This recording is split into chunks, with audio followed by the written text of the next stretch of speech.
Have you ever looked at your life and felt like you're behind? Even though, logically, you're doing okay? You have goals. You've made progress. You're not failing. Yet somehow, inside, it feels like everyone else is ahead of you and you missed a step that everyone else figured out. That feeling isn't laziness. It isn't weakness. It's psychological time distortion. That feeling is brutal. It's like you're running, but the finish line keeps moving farther away. Even when something good happens, it barely lands because your brain is already telling you it's not enough. Exactly. And the first hidden reason this happens is comparison acceleration. Your brain evolved to compare itself to a small tribe. Now you compare your entire life to the highlight reels of thousands of people online every single day. Your nervous system cannot process that scale, so it translates it into one emotion: I'm behind.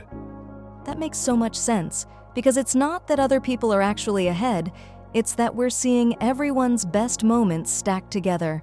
Yes, and your brain makes a dangerous mistake. It compares your behind-the-scenes struggle to their polished results. That's not reality. That's a psychological illusion. And over time, that illusion becomes your emotional baseline. I think that's why achievements don't hit anymore. Even when something good happens, there's this quiet voice saying, you should be further by now. That voice comes from delayed identity. Most people don't feel behind because of money, career, or relationships. They feel behind because their internal identity hasn't caught up to their external progress. You update your resume, but not your self-image. So even if your life improves, your inner story still says you're losing. Exactly. And there's another deeper layer: trauma time. If your early life was unstable, chaotic, or emotionally overwhelming, your nervous system learns that time equals danger. So when adulthood arrives and stability finally appears, your brain doesn't interpret it as success. It interprets it as, we're late. That's heavy. So the feeling of being behind isn't always about society. Sometimes it's about survival wiring. Yes, and that wiring creates hyper-future anxiety. You stop living in the present because your brain believes the present is only a bridge to a future where you'll finally be enough. And because that future never fully arrives, you stay stuck in emotional waiting mode. That explains why people say, I'll relax after I reach this goal, but when they do, nothing actually changes inside. Because the finish line was never the problem. The nervous system was.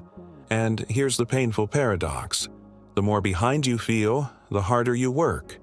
And the harder you work, the more you reinforce the belief that your worth is always in the future, never in the present. That sounds like burnout disguised as ambition. It often is. True progress feels grounding. False progress feels frantic. One builds a life. The other tries to outrun an internal sense of insufficiency. So how do you actually break the I'm behind feeling? First, you stop measuring your life in outcomes and start measuring it in alignment. Are your choices matching your values?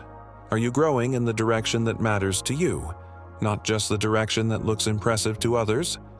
That already feels different. It feels slower, but real. Second, you reclaim your timeline. There is no universal schedule for success, connection, healing, love, or purpose. The idea that life is a race is a modern illusion that turns existence into a performance instead of an experience. And the third? You rebuild your internal identity intentionally. You stop seeing yourself as almost there and start seeing yourself as someone who is already in motion. The brain doesn't need proof of arrival. It needs proof of direction. So the truth is, feeling behind doesn't mean you are behind. Exactly. It means your nervous system learned to equate worth with urgency, and that can be unlearned. You don't need to sprint through your life to earn permission to exist in it. That completely reframes how progress feels. And that's the core truth. The people who heal the fastest aren't the ones who move the quickest. They're the ones who stop running from themselves. That's powerful. If this resonated with you, subscribe to The Curiosity Vault, where we decode the invisible psychological patterns shaping how you think, feel, and move through life. Until next time, stay curious